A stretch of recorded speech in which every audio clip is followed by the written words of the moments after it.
আসসালামু আলাইকুম রহমতুল্লাহ। আসিফ মাহমুদ সজীব ভুঁইয়ার মতো এরকম একটা লোক যখন বাংলাদেশের শাসন ক্ষমতায় থাকে তখন বাংলাদেশের তো মাৎসন্যায় আসবে, প্রস্তর যুগ আসবে, এটা স্বাভাবিক জিনিস। এর মতো একটা আনাড়ি অদক্ষ একটা করেন উচ্ছৃঙ্খল লোকজন যখন বাংলাদেশের শাসন ক্ষমতায় থাকবে এবং একের পর এক উচ্ছৃঙ্খল কথাবার্তার জন্ম দিবে, তখন তো দেশের অবস্থা খারাপ থেকে আরও খারাপ হবে। আরে ভাই, ও আছে অন্তর্বর্তীকালীন সরকারের একটা নিরপেক্ষ ভূমিকায় থাকার জন্য, অথচ তার প্রত্যেকটি স্ট্যাটাস কোনো না কোনো রাজনৈতিক বক্তব্যের মতন সে স্ট্যাটাস দেয়। সে কয় প্রস্তর যুগে ধন্যবাদ, প্রস্তর যুগে আসার জন্য ধন্যবাদ। চিন্তা করেন যে ওই পাথর মেরে হত্যা করেছে, এর জন্য উপদেষ্টা মণ্ডলীরা যেখানে আপনার গ্রেপ্তার, তাদেরকে আটক, তাদেরকে শাস্তির আওতায় নিয়ে আসবে, সেখানে প্রস্তর যুগের সে আহ্বান করে, প্রস্তর যুগের জন্য ধন্যবাদ দেয়। এই কিছুদিন আগে আপনারা জানেন যে ম্যাগাজিন নিয়ে কী কেলেঙ্কারি হলো। সে একটা নয় দুইটা অস্ত্র ব্যবহার করে।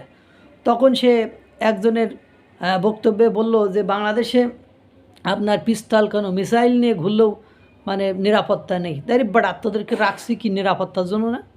তোরা নিরাপত্তার জন্যই কাজ করবি। তোর সংস্কার এসে এই ঘোড়ার ডিম সে ঘোড়ার ডিম নিয়ে ব্যস্ত। তুই তুই তুই হলে একথা বলবি কেন? তোর এই কথা বলার সাহস কে দিয়েছে? বা তুই এই কথা বলার পরেও সরকারে যে থাকে, রাজনৈতিক দলগুলো যে কানা অন্ধ, এরা কিছু দেখে না। এরা শুধুমাত্র মনে করে আমরা ভোট করব, নির্বাচনে যাব। এ ক্ষমতায় থেকে, সরকারে থেকে, একটা অন্তর্বর্তীকালীন সরকারে থেকে সে এই ধরনের কথা বলে কী করে যে মিসাইল মেরেও সে আবার প্রস্তর যুগে আহ্বান জানায় সকলকে। এইগুলো একটা অন্যরকম ব্যাপার স্যাপার। তারপরে এ কী সংস্কার করবে? এরই তো আগে সংস্কার দরকার।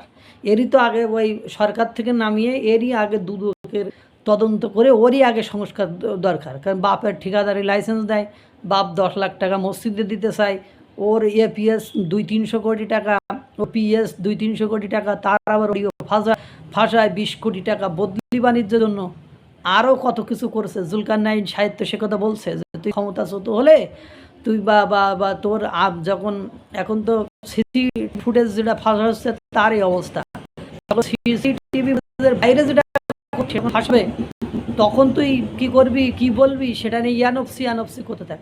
কিছুদিন আগেও সে সেনাবাহিনীকে বিতর্কিত করার জন্য এবং সেনাবাহিনীকে, হাসনাত আবদুল্লাহ যখন সেনাবাহিনীকে মন্তব্য করলো, তখন সেনাবাহিনীকে ফড়ে ফেলার জন্য, দেশে অরাজকতা সৃষ্টি করার জন্য সে কী করলো যে ডক্টর মোহাম্মদ ইউনূসকে আপনার সেনাপ্রধান নিতে চায়নি, বলছিল আমি বুকে পাথর চাপা দিয়ে ওনার মতো একজন অপরাধীকে মেনে নিলাম, এরকম কথাবার্তা বললো। সেই সময় কিন্তু এই হাসনাত আবদুল্লাহ সেনাবাহিনীর বিরুদ্ধে পিনাকি ভট্টাচার্যের উস্কানিতে আন্দোলনের ডাক দিয়েছিল।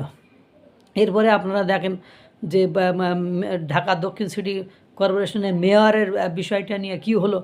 বিএনপির একটু লোভ দেখালেই, একটু ফাঁকফোকর দেখালেই তারা তাদের নীতিগত জায়গা থেকে সরে যায়। বিএনপির আজকে এই করুণ পরিণতির জন্য ঠিক ওইটাই দায়ী। তখন যে আসিফ মাহমুদ, সজীব ভুঁইয়া, মাহফুজ আলম আর এই আপনার ডক্টর খলিলুর রহমানের পদত্যাগ চাইল, তখন তাদের যে ইমেজ ছিল সেই ইমেজটা তারা কী করলো, একটুখানি যে লন্ডন বৈঠকে, ওই লন্ডন বৈঠক ছিল একটা ফাঁদ, ওই ফাঁদে দিয়েই এখন অবস্থা টাইট।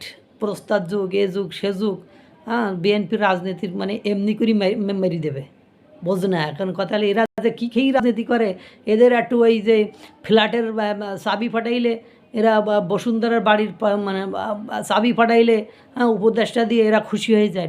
লন্ডনে গিয়ে তারেক জিয়ার সাথে বৈঠকে বসলে মনে হয় আমাদেরই কত কিছু দিয়ে দিচ্ছে, বা আমরাই রাজা হয়ে গেছি। আরে ভাই, তোমাদের প্রজা বানানোর জন্য এই সুযোগ সুবিধা দিচ্ছে, তুমি করে বুঝতে পারতেছো না, বা তোমাদের রাজনীতি খেয়ে ফেলার জন্য। আর আসিফ মাহমুদ, সজীব ভুঁইয়া এত কিছুর, এত বিতর্কের পরেও ক্ষমতায় থাকে কি গিরি, তার পদত্যাগ হয় না কি জন্য? এটাই হলো বাংলাদেশের সবচেয়ে উচ্ছৃঙ্খলা, এই যে অরাজকতা, নৈরাজ্যতার পেছনে এই এরাই দায়ী। এই মানুষ বুঝতেছে না। নাহলে এরকম একটা পোস্ট সে কিভাবে দেয় যে প্রস্তার যুগে আসার জন্য ধন্যবাদ? এই ধরনের একটা পোস্ট কিভাবে দেয় সে? ম্যাগাজিনের সময় কিভাবে বলতে পারে যে পিস্তল কোনো মিসাইল নিয়ে খুললেও নিরাপত্তা নেই, বেটা প্রোটোকল নিয়ে ঘরে, সে হলো প্রোটোকল নিয়ে গেলে সে সরকারি, তার যদি নিরাপত্তা না থাকে, আমার ট্যাক্সের টাকায় তোর বেটা খাওয়াচ্ছি পড়াচ্ছি, তুই হলো মানে এই ধরনের স্ট্যাটাস দিস, আবার ক্ষমতায় থাকিস কীভাবে?